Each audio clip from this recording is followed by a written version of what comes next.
Presentar. Vamos a comenzar en honor al tiempo. Bueno, después la idea también es dejar un tiempito para procesar entre todas, ¿cierto? Lo que el bombardeo que les voy a dar de información. Y bueno, estoy tratando acá de ordenarme un poco con esto, yo no soy muy amiga del Zoom. Ya, le vamos a dar.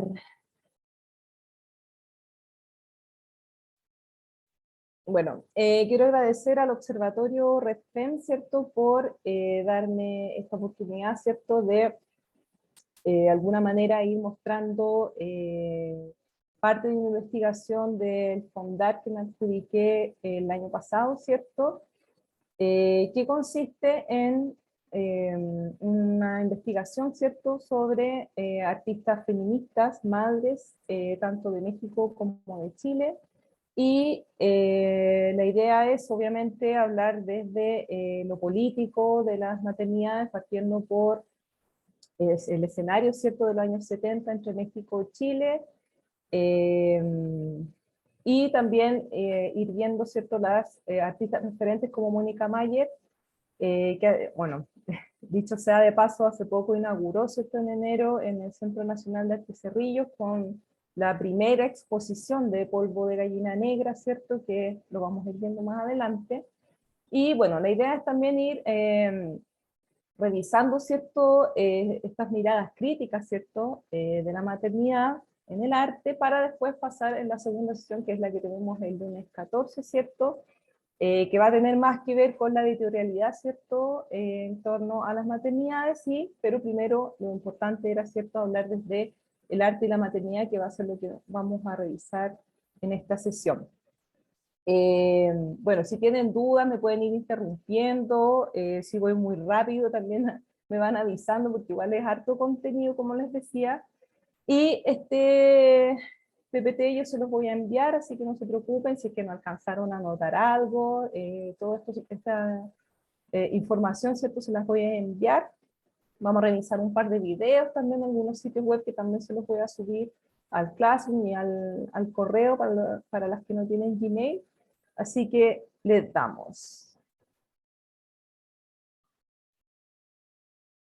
Bueno, como versaba, ¿cierto?, en la invitación, la convocatoria de este taller, ¿cierto?, el objetivo general es realizar un análisis crítico, problematizando el posicionamiento de la maternidad como un acto de empoderamiento a través del uso del arte, la editorialidad y la teoría feminista, ¿cierto?, en Latinoamérica. Tenemos, ¿cierto?, que la primera sesión, como les comentaba, tiene que ver con las artes visuales y la maternidad, y las madres, ¿cierto?, e hijes, y la segunda sesión va a estar versada, ¿cierto?, en la editorialidad. Y bueno, allí, dicho sea de paso, también acá hay una obra que puse yo, bueno, parte de una obra, un frame de un video, que se llama Nunca Decimos Nada, que lo realicé en el 2014 con mi hija, que también después les puedo enviar el link. Y puse esta imagen también porque creo que es súper importante tener presente que las artistas feministas siempre parten desde lo biográfico, siempre parten desde su testimonio, y es lo que vamos a ir viendo a lo largo de esta sesión, ¿cierto?, sobre todo con esta referencia a Mónica Mayer y su trabajo, que también ella siempre ha sido súper clara en manifestar, ¿cierto?, que es muy importante el tema de la biografía, que siempre cruza todo lo que hacemos las mujeres, ¿cierto?, y sobre todo si lo politizamos a través del feminismo y desde nuestra obra, que no solamente puede ser las artes visuales, ¿cierto? Bueno, entonces como temario lo que vamos a ver hoy día, yo les mandé un correíto, ¿cierto?, que también les subí en el Classroom, dentro de los referentes que son como para ir después ir revisando acá en Latinoamérica lo que se fue espejeando en la segunda ola, ¿cierto?, años 70, el documental War, que es sumamente importante para hacer una revisión histórica, ¿cierto?, y de archivo, de todas estas artistas, ¿cierto?, feministas de los años 70, tanto en Estados Unidos como en Europa, ¿cierto? Y la invisibilización que ellas también fueron conscientes de la historia, de esta categoría de genio, ¿cierto?, que es un pilar súper importante, como la génesis un poco de todo lo que fue ocurriendo, ¿cierto?, en Latinoamérica años después. Otra referencia súper importante, como les comentaba, Mónica Mayer, ¿cierto? Y también en el contexto de su exposición en el Centro Nacional de Arte Cerrillo, que a propósito está abierta hasta el 15 de abril, que es la primera exposición que reúne, ¿cierto?, todo el material también de archivo, que eso también es súper importante y que lo vamos a ir revisando también en esta sesión, de las artistas feministas mexicanas. Vamos a ver también a Ana Casas Broda, María José Galindo, y parte de lo que yo investigué, ¿cierto?, en mi proceso de investigación del libro que estoy pronto a sacar, ¿cierto?, La maternidad como acto político, aproximaciones de las artes visuales Chile-México. Bueno, como les comentaba, para las que vieron y las que no, para que también lo tengan ahí al pendiente, ¿cierto?, que este documental es clave, ¿cierto?, de lo que ocurre en los años 70, ¿cierto?, con el arte feminista. Entonces tenemos que este documental explora, ¿cierto?, el lento pero constante ascenso de la comunidad artística femenina, la cual floreció por vez primera, ¿cierto?, cuando el movimiento feminista explotó en Estados Unidos durante los 60 y 70, aumentando la conciencia cultural de las mujeres artistas, con imágenes, entrevistas, las historias de activistas como las Guerrilla Girls, y artistas como Yoko Ono y Yui Chicago. El documental también aborda la política de los géneros en el mundo del arte. Así que si es que no lo han visto, se los encargo porque es una revisión histórica muy importante, ¿cierto? Y que también está documentada no solamente en el marco, ¿cierto?, de la editorialidad, sino que también en lo audiovisual, y dura aproximadamente 1 hora 20 minutos. Y está subtitulado al que yo les envié por correo. Entonces, para ir avanzando, algunas citas extraídas del documental, que son claves también para empezar un poco a reflexionar en torno a la problemática de las artistas, ¿cierto?, en el campo institucional, sobre todo de las artes visuales. Puedes nombrar a 3 mujeres artistas.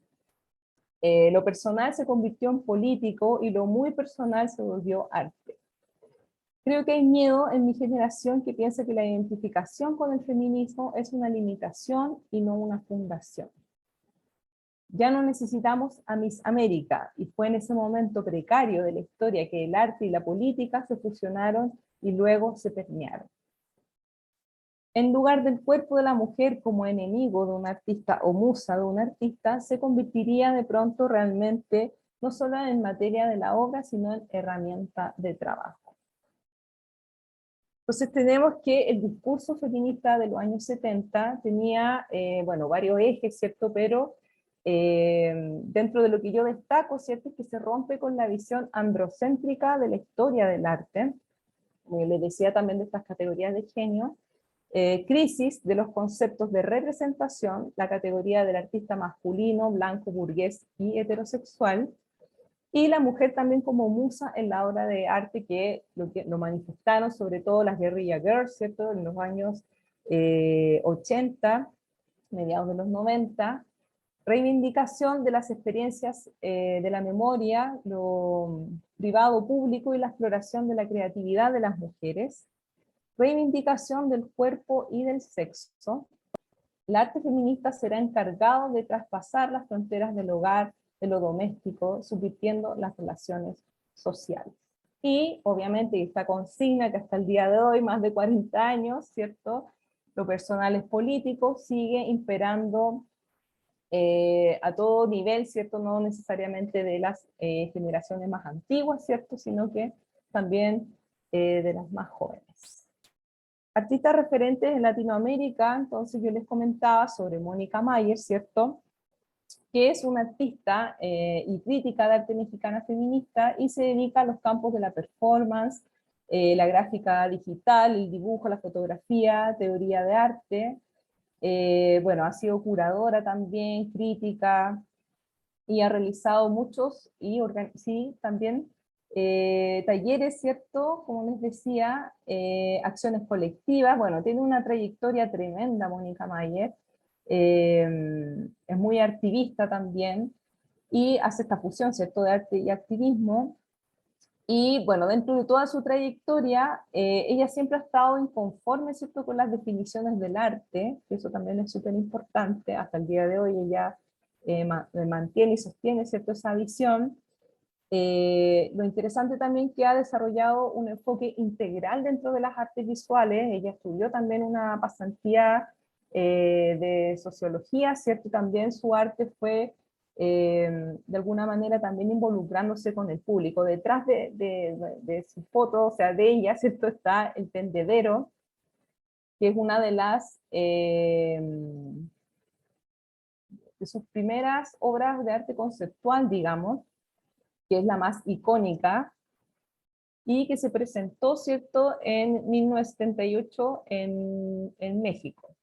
Pero antes se me había olvidado comentarles, ¿cierto?, que lo importante, por ejemplo, de todo lo que yo les hablaba de toda esta corriente, ¿cierto?, de los años 70 en Estados Unidos, ella rescató un poco eso porque ella fue también a una pasantía en el Women's Building, y ella pudo conocer a todas las artistas que estaban ahí, Judy Chicago, ¿cierto? Todas las artistas y las claves, íconos también del arte feminista, donde estaban quemándose las papas, como se dice.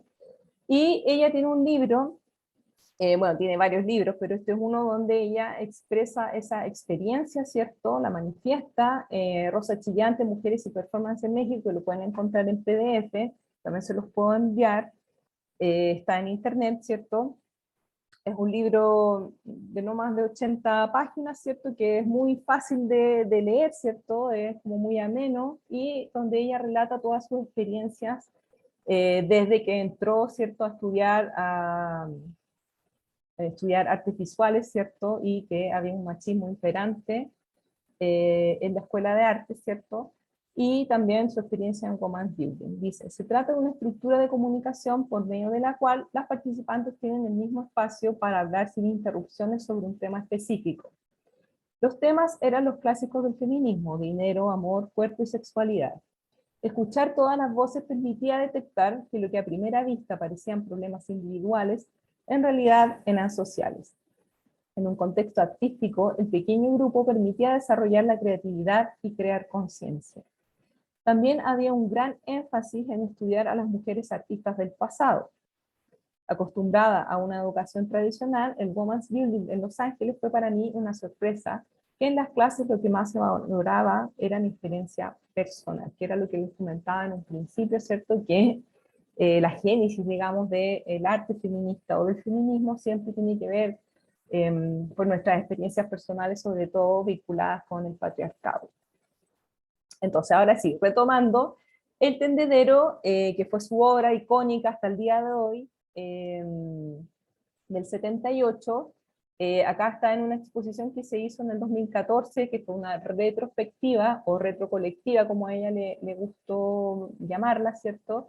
Que la curadora fue Karen Cordero, que también es una historiadora estadounidense mexicana, ¿cierto? Que dentro de las complicidades que se van formando dentro de las historiadoras y artistas, ellas tienen una amistad, ¿cierto? Y también una complicidad en cuanto a curadoras, ¿cierto? Artistas, y realizaron esta retrospectiva que unió gran parte de la obra de Mónica Meyer en el MUAC, en el 2014.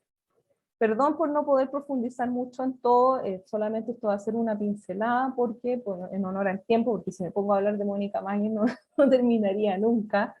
Pero lo interesante es que, como les comentaba, esta obra del tendedero, que no tiene mucho que ver con el tema de la maternidad, si bien es cierto, pero es interesante porque es una obra que también refleja estos aspectos testimoniales que yo le decía, que las mujeres muchas veces acallamos y que se han ido invisibilizando a través de los años. Por ejemplo, ella comentaba, ¿cierto?, que la primera tarjetita rosada que se pueden ver ahí, ¿cierto? La estructura del tendedero, que también viene de como colgar los trapos sucios en casa, ¿cierto? Tienen estos perros, en fin, tiene esa alegoría, digamos, objetual, ¿cierto? A este hacer cotidiano, ¿cierto? De lavar la ropa, ¿cierto? Esta domesticidad, lo doméstico. Entonces la primera tarjeta de la pregunta de este tendedero, ¿cierto? Fue la siguiente: como mujer, lo que más detesto de la ciudad es, ¿ya? ¿Y por qué? Porque ella cuando viajaba, ¿cierto? En el pecero que le llaman en México, en las micros, se daba cuenta que había mucho acoso y que muy pocas personas o muchas mujeres se negaban a denunciar, en fin. Y lo interesante fue que yo pude acceder, ¿cierto? Bueno, después fue en Los Ángeles, se fue moviendo mucho esta exposición del tendedero y fue cambiando la pregunta, ¿ya? Entonces yo lo que les quería expresar acá, que yo pude asistir a un taller que realizó Mónica Mayer de manera virtual, sí, cuando en el contexto de la exposición Polvo Gallina Negra, y la idea es para activar este tendedero, antes de llegar con la pregunta, ella socializa los contextos, ¿cierto? Porque lo ha hecho en diferentes países, ¿cierto? Y se realiza este taller, el que tuvimos nosotros fue de 2 sesiones, para activar la pregunta, puede ser una o dos, y eso también lo hace muy interesante porque es parte de este contexto y de esta obra también, que varias artistas, ¿cierto?, dialoguen en torno al acoso, ¿cierto?, y temáticas de violencia para que se pueda cerrar en una pregunta. Fue muy difícil, ¿cierto? Ella también mostró toda la trayectoria en cuanto al tendedero, cuántas veces se ha hecho, en fin, y fue interesante porque yo le preguntaba que cómo hasta el día de hoy, porque igual es súper fuerte también después empezar a leer, ¿cierto?, los testimonios, que también hay que tener cierta reticencia a no poder generar tanto un diálogo como para hacer denuncias, entonces, sobre todo en espacios institucionales, también llega a ser un poco, no sé si peligroso será, pero se puede desbordar un poco. Entonces ella decía que ella ya no leía más las tarjetas, hace varios años que ya no las leía más, porque bueno, igual es ya una señora de edad, ¿cierto? Y ya llegó un momento en que ya no puede seguir leyendo eso, porque imagínense toda la trayectoria, cuántos años ella lleva haciendo el tendedero, entonces ya ella optó porque, bueno, obviamente que no va a comentar los casos explícitos, pero se entiende un poco que ella ya no participe más de esa lectura, ¿cierto? Sino que más de activar la pregunta que hace como con las respuestas. Bueno, entonces tenemos esta exposición, Polvo de Gallina Negra, que como les comenté, bueno, se inauguró el 15 de enero, ¿cierto? Y va a estar hasta el 15 de abril en el Centro Nacional de Arte Cerrillo, y la juradora Julián Tibilo Peña, chilena ya que está radicada hace mucho tiempo en México, Julián Tibilo, ella es historiadora y performancera, y María Laura Rosa, que es también una historiadora y curadora argentina. Bueno, como les comentaba, finalmente se activó la pregunta en este taller que hicimos acá en el Centro Nacional. Éramos varias artistas, ¿cierto?, las que fuimos, y quedaron estas dos preguntas. ¿Por ser mujer te han violentado o te has sentido violentada física, emocional o profesionalmente? Cuéntanos qué pasó. ¿Qué has hecho o qué te gustaría hacer para defenderte de las violencias machistas? Cuéntanos. Ya, no me voy a detener mucho porque en honor al tiempo.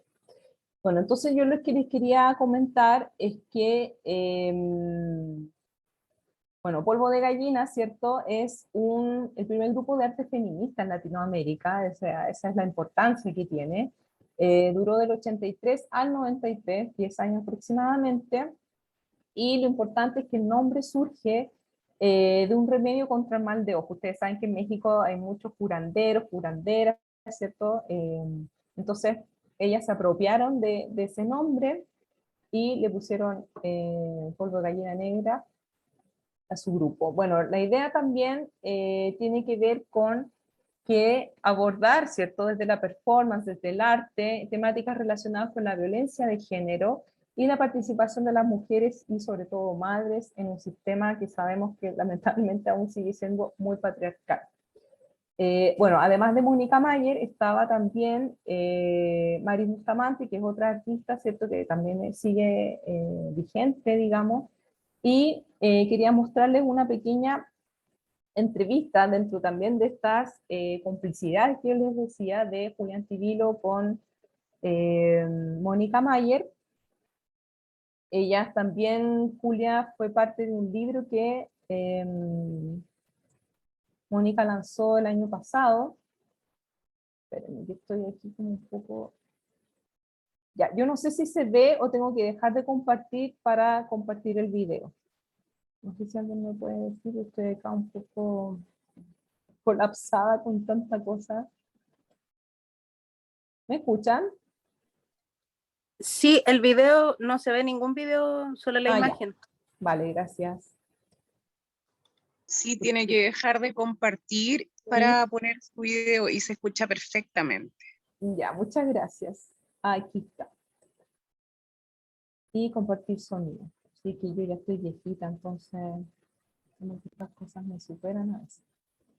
Ya, no le voy a poner toda la entrevista, también les voy a mandar el link. Este es un programa que se llama Vindictas en las artes escénicas, que hicieron varios capítulos, está a cargo de TV UNAM, ¿cierto? Y les voy a poner un fragmento porque a mí siempre me gusta que las propias artistas hablen de sus procesos de trabajo, ¿cierto? Más que uno estar ahí teorizando, ¿cierto? También es importante escucharlas en primera persona. Así que vamos a ver un fragmento donde Julia le empieza a preguntar sobre todo de Polvo de Gallina Negra, porque ellas hicieron muchas acciones, muchas actividades, fueron súper activas en estos 10 años de duración, del 83, como le he dicho, hasta el 93. Así que vamos a ver un fragmento de esta entrevista donde también Julia está vestida, ¿cierto?, para la ocasión y hace como una entrevista media performanceal. ¿No? Y bueno, no solamente yo como también performancera, sino que como muchas colegas investigadoras, en fin, creemos que ustedes, Polvo de Gallina Negra, pues son las mamis del performance feminista de América Latina. Y desde ahí pues quisimos pues reivindicarlas o vindicarlas en estas vindictas. Además pues creemos que es muy ad hoc hacerlo a través de un programa de televisión, pues porque era un espacio muy propicio, ¿no?, que buscaron también Polvo de Gallina para sus propuestas performáticas. Bienvenida, Mónica. Y quería pues preguntarte, empezar, llegaron pues con Maris a autoconvocarse para crear un grupo, una colectiva feminista, ¿y por qué el performance? Bueno, de entrada, ¿qué tal, Julia? Me da un enorme gusto estar aquí y me parece perfecto que además esté en este espacio liminal, como dices, porque para mí el arte feminista puede ser lo que necesita ser.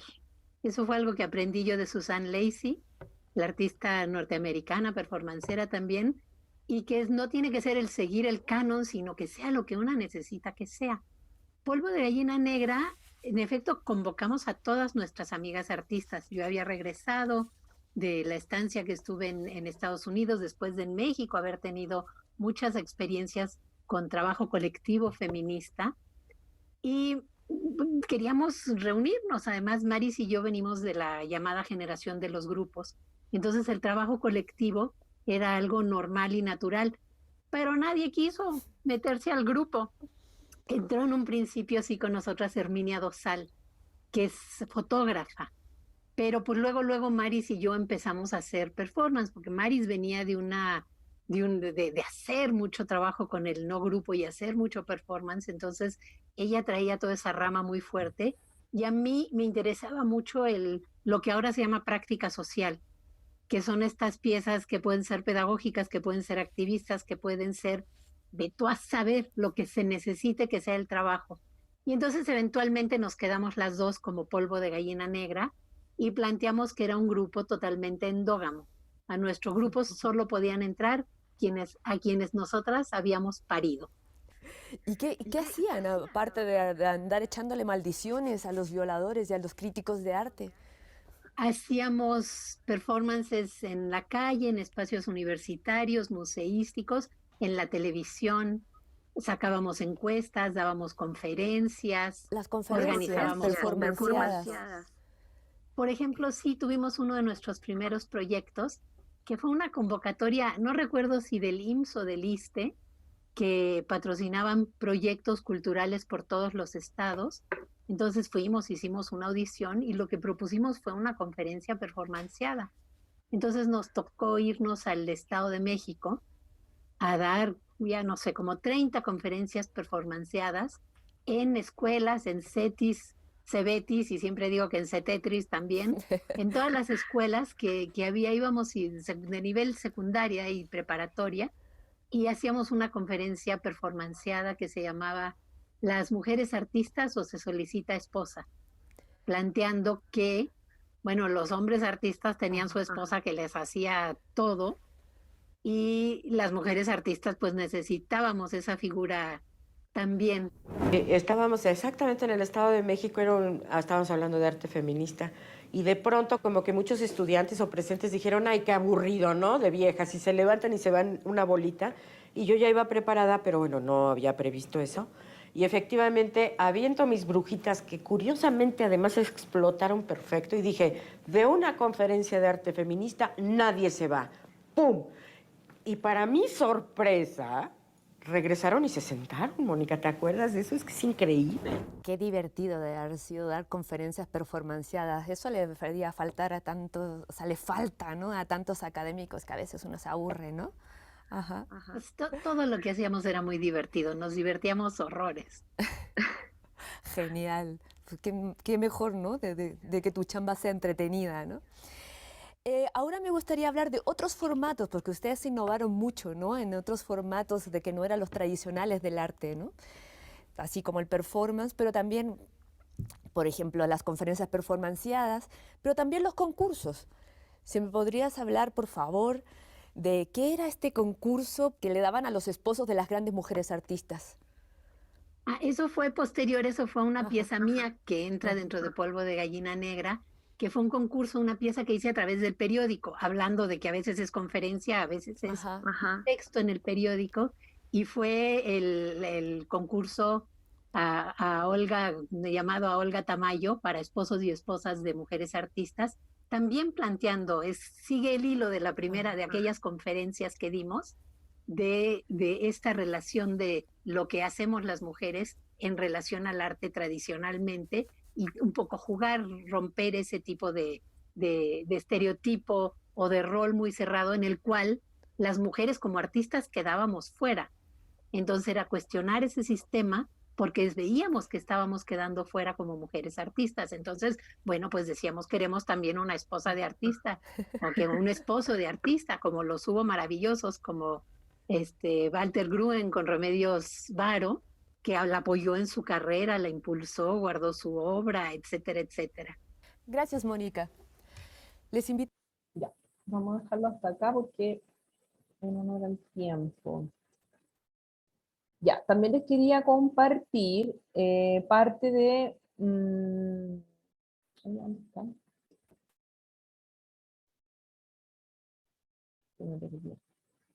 Bueno, les voy a ir mandando los links por acá también, por si los quieren guardar.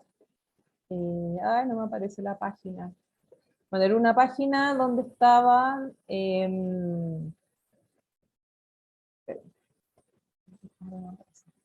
registros de la inauguración de Polvo de Gallina Negra acá en Chile.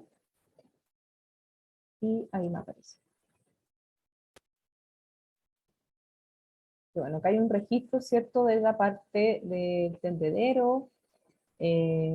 Acá está Mónica Mayer en una pantalla, ¿cierto? Y bueno, terminamos a punto de la inauguración, las preguntas para activar el tendedero, y luego fuimos a poner, ¿cierto?, estas tarjetitas en el tendedero. Bueno, acá aparte aparece también parte de la exposición, las curadoras, para que le echen una revisada también, sobre todo las que no están acá en Santiago y no la pueden visitar, para que se hagan una idea también de cómo fue desplegada todos estos archivos, ¿cierto?, de estas artistas, que por un lado también aparece obra de esa misma época de Maris Bustamante, ¿cierto?, y de Mónica, y bueno, están en los dos pisos desde el centro. Ya, volvamos a lo que estábamos. ¿Alguien tiene alguna pregunta? ¿O algo que comentar antes de seguir? ¿No? Ya, sí, vamos. Bueno, entonces hay harto material, ¿cierto?, para revisar toda la trayectoria de Polvo de Gallina Negra. Yo le mandé algunas cositas, ¿cierto? También está esta exposición, que también yo a propósito voy a dar una charla también a finales de marzo. Así que bueno, toda esa información la vamos a estar enviando. Bueno, ahora pasamos a otra artista que si bien no es mexicana, pero está radicada hace bastante tiempo en México. Ella es española, ¿cierto? Es Ana Casabroda, que ella en esta serie, siento que se llama Kinderbund, que fue una serie, ella trabaja, es una artista fotógrafa que trabaja series de extenso tiempo, digamos. Esta es del 2006 al 2013. Y bueno, la palabra está en alemán, que tiene que ver con el deseo de tener hijos. Y bueno, básicamente ella trató mucho tiempo de quedar embarazada, ¿cierto? Y luego de que tuvo a sus niños, ella empezó a hacer esta obra. Fue su hijo Martín en el 2003 y Lucio en el 2008. Entonces ella como que habla un poco de esa imposibilidad y luego posibilidad de ser madre. Y bueno, también ella cuestiona mucho su infancia. En varias entrevistas ella habla que al hecho de ser madre también se activó en ella como muchas, bueno, parte de su biografía, ¿cierto? Y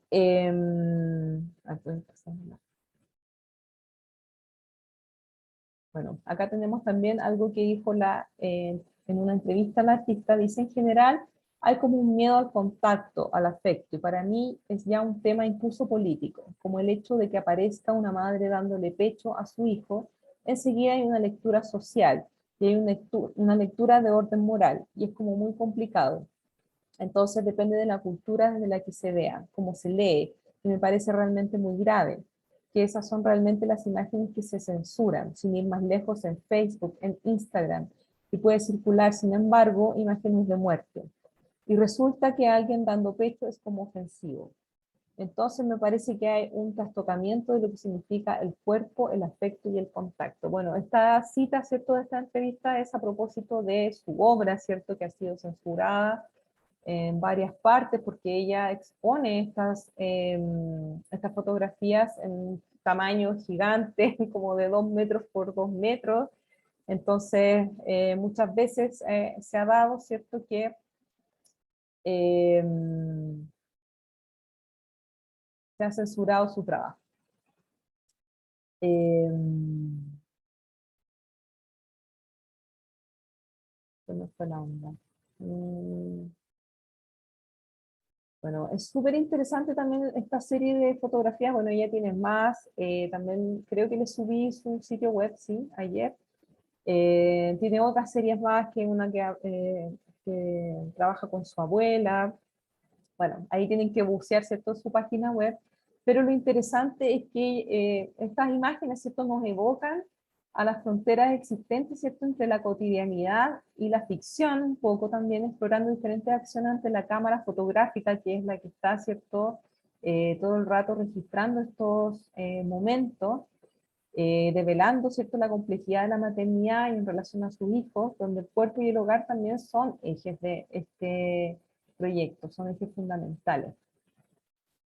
También este espacio tan enigmático, que bueno, ella también en una entrevista decía que le había dado una depresión postparto. Entonces también son temas que ella transforma y plasma a través de la fotografía. Por eso también tiene como esta ambientación un poco lúgubre, ¿cierto? Porque no es un hogar como realmente debería ser, sino que también están ocurriendo situaciones llenas de misterio. Bueno, Vamos a seguir avanzando, lamentablemente no podemos profundizar mucho en las artistas, pero están invitadas a que puedan, ¿cierto?, bucear también en sus trabajos. Porque no solamente, por ejemplo, en el caso de María José Galindo, tiene un solo trabajo donde habla directamente de la maternidad, pero su obra en general no gira en torno a la maternidad, ¿ya? Lamentablemente no puedo leer el chat porque estoy así como aceptando, viendo varias cosas, entonces voy a tener que leer el chat después porque veo que hay algunos mensajes también ahí. Bueno, ella es de Guatemala, María José Galindo, y es una artista que es poeta también, se ha dedicado en gran parte a realizar performance, ¿cierto? Ella es guatemalteca, como les comentaba, y su trabajo supone un compromiso constante contra las injusticias sociales, raciales y de género, contra la impunidad también del feminicidio, también como se dice en México. Bueno, esta es una obra que se llama Mientras ellos siguen libres, del 2007, que fue una performance donde la artista estaba embarazada de 8 meses, y bueno, como pueden ver, se muestra desnuda, ¿cierto?, sobre una cama, atada de pies y manos, con cordones umbilicales, ahí se pueden apreciar, del mismo modo que los hombres militares ataban a las mujeres indígenas durante la Guerra Civil de Guatemala, para posteriormente ser violadas, y de ese modo provocarlas, además de dolor y humillación, el aborto. Bueno, no tengo más imágenes de esta performance, pero pueden también acceder a ella en su sitio web, donde también hay otros trabajos más. Ella vino, creo que fue en el 2013, acá a Chile, una obra que se llama El Desierto, en la Galería Gabriela Mistral. La curadora fue Soledad Novoa, y bueno, también pueden revisar todo ese material en su sitio web. Pasamos a New Maternalings, que fue una exposición que se realizó en el 2014. También le subí un link, porque son varias artistas locales de acá de Chile, y otras artistas, ¿cierto?, no de la California, Canadá, perdón. Y la curatoría fue compartida con Soledad Novoa y Natalie Loveless. Esta exposición ya se había hecho en el 2012 en Canadá, y se replicó acá en el 2014 cuando se adjudicaron un fondar. Y bueno, hay muchas artistas, yo solamente voy a hablar de Gabriela Rivera, porque acá ya estoy entrando en lo que significa la investigación y la exploración que yo he mantenido, ¿cierto?, con este fondar que les comentaba para realizar el libro de artistas feministas, ¿cierto?, que son madres. Bueno,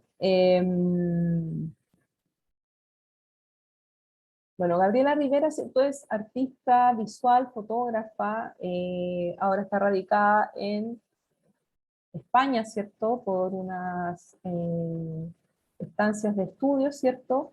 Y bueno, ella es madre, fue madre de la activista, feminista, ¿cierto?, es vegetariana, y vamos a ver acá esta obra que ella propuso, ¿cierto?, y expuso en esta exposición de Maternalings, que se llama Criacuervas, del 2014, donde ella propone interrogar y establecer una crítica ante los modelos de crianza occidentales, y cómo ellos devienen, ¿cierto?, en verdades absolutas, que promueven una facturada relación, ¿cierto?, de afectividad y corporeidad entre las madres, padres y o cuidadores e hijos. Bueno, obviamente que bueno, acá es una triada, ¿cierto?, con su madre al costado izquierdo, la artista está al medio, ¿cierto?, y al costado derecho está una de sus hijas. Bueno, obviamente que este trabajo de Gabriela Rivera deviene, ¿cierto?, de este dicho popular que se versa como cría cuervos y te sacarán los ojos, donde el simbolismo del cuervo, ¿cierto?, se encuentra inmerso en muchas culturas, y también ha sido históricamente asociado a la traición, a la muerte y al mal agüero. Bueno, también decir que tiene una carga performativa súper potente, al integrar también estas series a su hija y a su madre, como les comentaba, realizando un matrilineaje, ¿cierto?, de estos retratos donde no vemos rostros, sino que máscaras construidas con desechos de animales. Esa es otra característica también del artista, que desde que egresó o estaba por egresar, ¿cierto?, en la Universidad de Chile, ella siempre ha trabajado con carne y con desechos de animales. ¿Qué más decir? Bueno, vamos a seguir avanzando y podemos comentar después más adelante, como pueden preguntar también. Acá tengo otra cita del artista que dice: crea cuervos y te comerán los ojos. Toma este refrán popular como punto de partida para indagar en los arraigados parámetros de crianza occidentales, en los que se podría inferir que como hembras reproductoras parimos monstruos, que debemos moldear mediante una formación autoritaria que civilice cualquier intento de que dicho engendro se convierta en una bestia tirana. Me interesa también aludir a la victimización de la madre protectora y permisiva, en la que los hijos, hijes, engendros se burlan mediante la sublevación y el no acate de normas. ¿Cuántas veces no he escuchado el comentario cotidiano de que crecen tan rápido y luego se van y me agradecen los cuidados? Ante ello me pregunto por qué debían agradecer algo si uno supuestamente decidió concebirlos. Entonces comienza así a gestarse la figura de la madre que crió hijos, hijes, que luego le sacarán los ojos, que la traicionan, que no le reconocen su dedicación. Ya, voy a ir avanzando más rápido porque nos quedan 8 minutos. Jocelyn Rodríguez Droguet es una artista que es fotógrafa también, también es docente, ¿cierto?, de artes visuales, y actualmente cursa el Magíster en Arte Mención Patrimonio de la Universidad de Playa Ancha, Valparaíso, Chile. Bueno, acá tenemos un extracto, porque es un video, ¿cierto?, del videoarte Huahuachaña Yequemen, que significa siembra de placenta, que se realizó entre el 2018 y 2020. Y este trabajo evoca, ¿cierto?, la memoria de su bisabuela materna de orígenes mapuches, y también vinculado, ¿cierto?, con sus partos, que no fueron respetados, ¿cierto? Y ella recupera su placenta, ¿cierto? Y este acto de recuperación, ella hizo un ritual, ¿cierto? La enterró en el patio de su casa, como un ritual de sanación también. Y también es importante mencionar que hay mucho monocultivo en el lugar donde ella habita, entonces también fue un ritual mucho más trabajado, ¿cierto? Porque ella también tiene una huerta, entonces fue todo una comunión para ir cerrando, ¿cierto?, este proceso de sanación. Y también, a su vez, promulga la concientización de los partos respetados y humanizados, que el artista aborda, ¿cierto?, en su obra. También les voy a subir el video porque creo que no se lo subí. Ya, vamos avanzando. Acá también otra cita del artista, dice: esta investigación fotográfica nace desde mi experiencia personal de gestación, parto y nacimiento de mis hijas, el primero apañado de violencia obstétrica y mucho aprendizaje, lo que propició un segundo parto natural y en casa. Vamos avanzando con otra artista que se llama Fernanda Gormas, ella es de Chile, es docente también de artes visuales, y ella también se ha dedicado últimamente a trabajar con el bordado y con el tema de la violencia también. Esto es un trabajo que ella realizó en el Memorial de las Mujeres torturadas en dictadura, ¿cierto? Donde es un proceso, es un trabajo procesual que partió, creo, en el 2010 y que todavía está, por el tema de la pandemia, ¿cierto?, quedó estancado, pero ella ha estado, ¿cierto?, propiciando talleres donde se van bordando todos los nombres de las mujeres que han sido, ¿cierto?, asesinadas por femicidas. El trabajo que yo estoy investigando, ¿cierto?, es este que se llama 10% del 2020, que a propósito también se activó en un taller que vi yo en la pandemia, ¿cierto? Y donde estaba también este tema tan contingente, que es el tema de la pensión alimenticia, y el 10%, ¿cierto?, que se podía retener para los papitos corazones, y ella realizó un bordado de la captura de imagen, ¿cierto?, de cuando uno iba a solicitar, ¿cierto?, y te pedían la clave única, ella lo bordó, ¿cierto?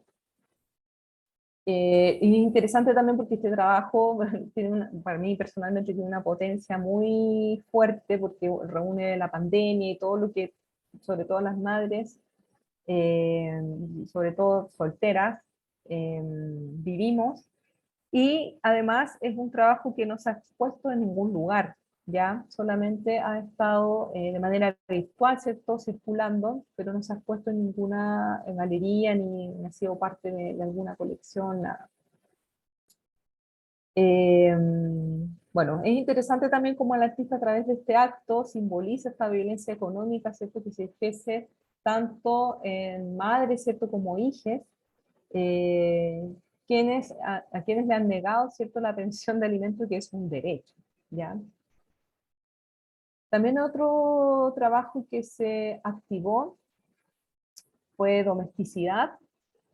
Perdón, este fue en la escuela, un taller que vimos con la Escuela de Arte Feminista, que siempre me confundo, y este otro fue en uno que yo di de maternidad también en pandemia. Y bueno, también el artista utiliza la técnica del bordado, y ella quiso trabajar esta palabra, ¿cierto?, domesticidad, que simboliza también el control, la reclusión, el agobio en el contexto de pandemia, los cuales se reprodujeron, ¿cierto?, a través de labores domésticas y de cuidado realizadas principalmente por mujeres. Bueno, vamos avanzando. Luz del Carmen Magaña, ella es de México, ella es artista, docente también de la Facultad de Bellas Artes en la Universidad Autónoma de Querétaro. Y bueno, ella es muy interesante su visión de maternidad, porque ella habla desde las otras maternidades. Bueno, ella también es pintora, por eso atrás hay una pintura, ¿cierto? Ella pinta al óleo. Y acá hay este es un frame de una, también les compartí en el Classroom esa acción, ¿cierto? Es una performance también en contexto de pandemia, en un festival que se llama Corporia, y que fue en streaming, ¿cierto? Y ella,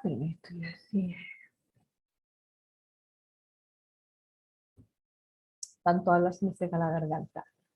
Bueno, esta performance, ¿cierto?, tiene que ver con la espera que ella ha tenido, que en ese tiempo fueron más de 3 años, para que le pudieran dar un niño, niña, niñe en adopción, ¿ya? Y bueno, la performance consiste en que ella tenía un vestido, ¿cierto? Y va sacando, después se va sacando el vestido, y tiene como una especie de panza de mentira, de panza de embarazada, ¿cierto? Y ella empieza a sacar documentos, juguetes, archivos que ella ha ido recolectando durante todo este proceso, ¿cierto?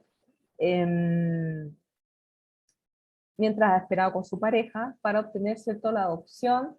Y la artista también comenta que este proceso ha sido súper cansador, porque siempre ha estado siendo evaluada por su entorno más cercano también, no tanto solamente por el sistema de adopción de allá de México, en la ciudad de Querétaro, sino que también por sus propias amistades, ¿cierto? Por el hecho de no ser una madre biológica, no sentir su hija, ¿cierto?, dentro de su estómago, de su guata, ¿cierto?, en el vientre, y situaciones que también de alguna manera van reflejando ese machismo arraigado tanto en la cultura mexicana como latinoamericana.